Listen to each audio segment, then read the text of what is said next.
So let's just start again. I've loved old Hollywood films ever since I was a little girl.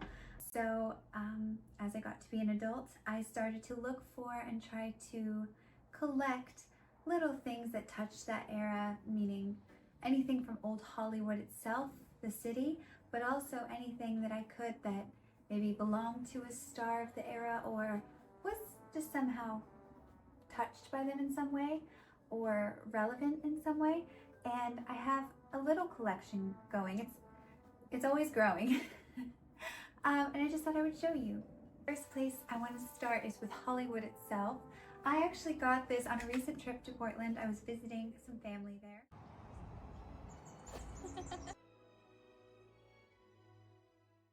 And I always stop at the local antique stores, and they had this. I'm going to cut in to show you guys closer up, but I'll show you this from here. It was a Hollywood postcard. I know you can't feel it through the screen, but this is almost fabric. The paper is so high quality. It has a picture of Hollywood on the back. And then when you open it, this is fun. This is like a postcard you'd mail home or something. Is that Hollywood in your pocket, or are you just happy to see me? On both sides are photos of like the Hollywood Bowl, the Broadway, which is still there, the Pantages. I really enjoyed the idea that someone brought this home to Oregon from Hollywood, and I'm bringing it back home. And I was very excited to find that. This is a little pennant from the Hollywood Bowl. I just thought it was so cute. It hangs in my kitchen usually. A lot of these things are typically framed just to keep them safe. But for you guys, I took them all out. Some of you guys might remember in I Love Lucy, when they go to Hollywood, they make sure to stop at the Brown Derby restaurant.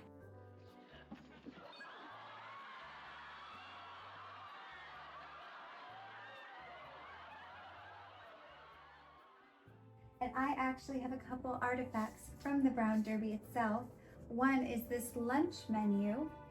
Now, this is from 3 years before that episode was filmed, but if you watch the episode back, the cover is about the same. I believe that the word luncheon might be moved to the top, but you can see inside Bill Holden holding it, and it still has the specials in this little arrangement. So this is from June 23rd, 1953.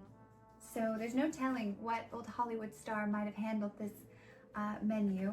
It's interesting to take a look at like what were the specials of the day, what were the prices of everything, and also the thing that's special about the Derby menu that I really like is it's got a cute little map of Hollywood on it.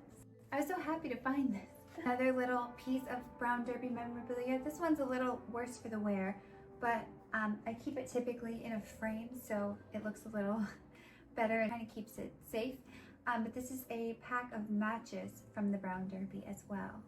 It says established 1926, and the pictures inside are, I see Clark Gable and Groucho Marx, and it looks like Jerry Lewis. I can't really make out who the women are in here, but this is a photo card from Ciro's. Ciro's was a supper club, kind of you could go see, you know, Sammy Davis Jr. or Frank Sinatra or somebody sing, and at the same time have a luxury dining experience, so color me jealous. On the back here it has a list of some of the artists who have performed, and just pulling out random names I see Desi Arnaz, I see Nat King Cole, Peggy Lee, Danny Kaye, Mae West. As you guys know, I love Mae West. I have some Mae West stuff coming up. K-Star, Carmen Miranda. So anyway, this is dated December 19th, 1956. And inside is almost more special. It is a photo of, what is this, 10 ladies, all just having the best time. I mean, look at these. I don't know if this was like a group of women that worked in an office together. I don't know if this was just a group of close friends or maybe family. But the picture just makes it extra special. I had found one of these photo card holders that didn't have the photo inside for a bit cheaper, but to me this is what makes it. Just, I want to go to Ciro's, it's not fair. Speaking of things I want to go do that it's just not fair that I wasn't born yet to do, I have this original program from the film Grand Hotel, which if you haven't seen it, go watch it, it's beautiful. But this is an original program from the film, and it talks a bit about the actors, as if we don't know. It has interesting facts about the filming, which I think is a cool thing to give out to people. You also have to remember that something I always think about when I watch old films and just how beautiful and well made they were is they didn't know TV was going to be a thing, so they didn't know reruns were going to be a thing, and so, you know, they were really making these films just to be in the theaters for a short while and then never to be really seen again. And so having things like this was a way to kind of bring the movie home with you, because again, they didn't have VHS or DVD or anything, so I know, I think it's really special somebody saved this all that time, and I'm grateful. So this is a playbill from something I'm insanely jealous that I didn't get to experience in my life, of Mae West as Diamond Lil. If you know anything about Mae West, you would know that Diamond Lil was kind of the character she played through her career. To be able to have a program from her play that she wrote herself and starred in on Broadway that made her such a star that she was then able to transition film and become the icon that she really is one thing. I'm so grateful. But this actually has a bonus. Inside, whoever owned this taped in their original ticket as well, right next to the map of the theater. So we can see where they sat, and it's 2 tickets right here for November the 10th, 1951, and to me that just makes this even more special than it already was, and I'm again just entirely very jealous. All right, now speaking of Mae West, this is my latest purchase. I found this on eBay. I couldn't have got it in the mail more than a week ago. It's a Polaroid someone took. It actually says on the back Kodak paper, so you know it's real, it's not a print, of Mae West. And this is Mae West. She's in a gorgeous, probably white ermine fur coat. She just glows against the contrast of the night, and it's so crazy to think someone was this close to her and was able to snap a photo. I also think it's particularly special that this is her later in her life, probably around the 60s. I love the movement in this. It feels so alive and so, I don't know, magical. So I'm very glad I found this, and having something that came from the perspective of a fan of Mae is also very cool. So I love this, and I will keep these together. Are you tired yet? The first thing I ever started collecting that kind of counted as old Hollywood memorabilia was magazines. So there's a special place in my heart for them. I love the way they smell. I know that sounds kind of funny. I don't know why. I love to read them. I like to learn. I have a decent collection of vintage magazines. I really love them, especially the fan magazines of old Hollywood. And I wanted to show you a couple of my more rare or special, but there's a ton more. So if you guys want a dedicated video on my actively growing vintage magazine collection, let me know. Speaking of Mae West, I have this magazine from, I suppose I should take it out of the wrapper so it doesn't reflect. Let's see if we can't find a date in here. September 23rd, 1930. It's wonderful. I could show you, but it would take way too long. But just know, there's a lot more where these come from. So if you want to see a dedicated magazine video, I have a lot more magazines, but I'm just going to show you a couple for now. I know Jayne Mansfield has made a big splash this last year with her daughter's documentary, so I thought I would share this. This is my Jayne Mansfield pinup book, and it's an entire magazine full of photos and interviews and conversation about Jayne Mansfield herself. They would do these every once in a while for different starlets, but this is the Jayne Mansfield pinup book. It has 100 glamorous pictures of America's #1 blonde bombshell and her revealing life story, plus 4 full-color pinups. I actually have something similar to another blonde bombshell right here. This is a little featurette about Marilyn Monroe that was entirely written by Jane Russell and her co-star in Gentlemen Prefer Blondes, if you don't know. I also have some Jane Russell memorabilia coming up, But this is another little book that's kind of dedicated to a singular star, obviously being Marilyn, and it's very sweet to read things written from Jayne Russell's perspective. Speaking of Marilyn, she was quite the cover girl at the time, so I have a few magazines with her on the cover, and this one I think is one of my more rare and special. This is when she was on the cover of Cosmopolitan in 1959, and this is for Some Like It Hot. It says the new Marilyn, Some Like It Hot.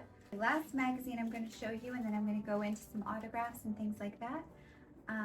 It's kind of falling apart. Oh, this was 2 magazines in one. So this is my Jean Harlow, again, a featurette on Jean Harlow specifically. So this whole magazine is just about Jean Harlow. I know that there's one magazine out there that does that now, where they'll do like a whole dedicated issue to a certain person or a certain subject. So this is my Jean Harlow one. But I was going to show you guys this. This is my Fredericks of Hollywood catalog. Fragile, as you can see. The paper's not in the best shape, but it's very beautiful to look at all of the gorgeous designs that were available. Again, have I mentioned that I'm a little bit jealous? Oh, there are so many things in here I would love to order for myself. And in fact, inside is a order slip where you write out the items you'd like and send it in. Do you think I should send it and see if anything happens? Could you imagine if some dead stock Fredericks of Hollywood just showed up at my house? All you had to do was ask. All right, kids, those of you who've bared with me so far, thank you so much. We're about to get into things owned by the stars or autographs of the stars. So I don't have as many of these things because these tend to be much more expensive than, say, a magazine or a souvenir. But I do think they're very special, so when I can find them, I will bid on them, or let's say you find them at an estate sale, they're always coming home with me. So the first one, I had to verify that these were accurate, but they are in fact accurate. These were envelopes from the desk of Betty Grable. They are stamped and they match her stationery that is well documented at the time. So these were probably the last font and style of stationery she ordered before her untimely passing. Cool to think that these once belonged to Betty Grable, and now they're here with me. I love Betty Grable. So I know I mentioned earlier I have some Jayne Russell things. Some of you guys might know, for me, growing up as a little girl, Jayne Russell was in this film called The Son of Paleface with Bob Hope, and that was the first time I really saw human glamour. I was always obsessed with Jessica Rabbit. I wanted to look just like her. But when I saw Jayne Russell, I realized, you know, you don't have to be a cartoon to be that glamorous. So I found 2 photos that were taken from publicity of the film, The Son of Paleface specifically, and are both autographed by Jayne, and you can see that they're both in fact done with pen, so these are not scans or reprints.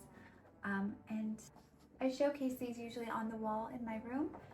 As somebody that has kind of a complicated relationship with her parents, there's something very warm and maternal about Jayne Russell to me, and so growing up I always felt like if I could pick Hollywood parents, I would want her to be my mom. So I don't know, there's something kind of sentimental to me about her, and so I'm grateful that I was able to find these.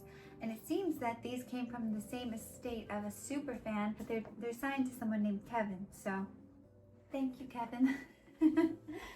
If you follow me on Instagram, you know I do a lot of photo shoots where I try to create that old Hollywood look myself, and one of my biggest inspirations in that regard is obviously Betty Page, and the woman that took a lot of her photos, Bunny Yeager. And so I have a few Bunny Yeager pieces. This is a photo of her that is signed in Sharpie, which is really neat. This is a photo Bunny actually took of herself.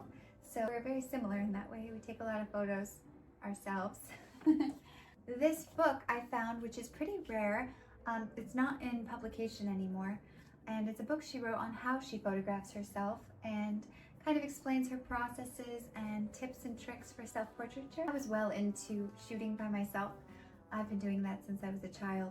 But having this book is just very special to me, and it's also very helpful. She's got good advice. And the last thing I think I'm going to show today is this, and now it's very fragile. It's usually in a frame.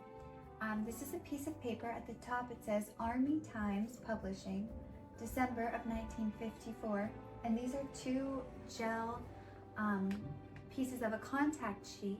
On it, not only can you see where the tape was laid, and this was probably sent to the Army Times Publishing so that they could reproduce these photos, but there's also marked lines on the photos of where the crop would be.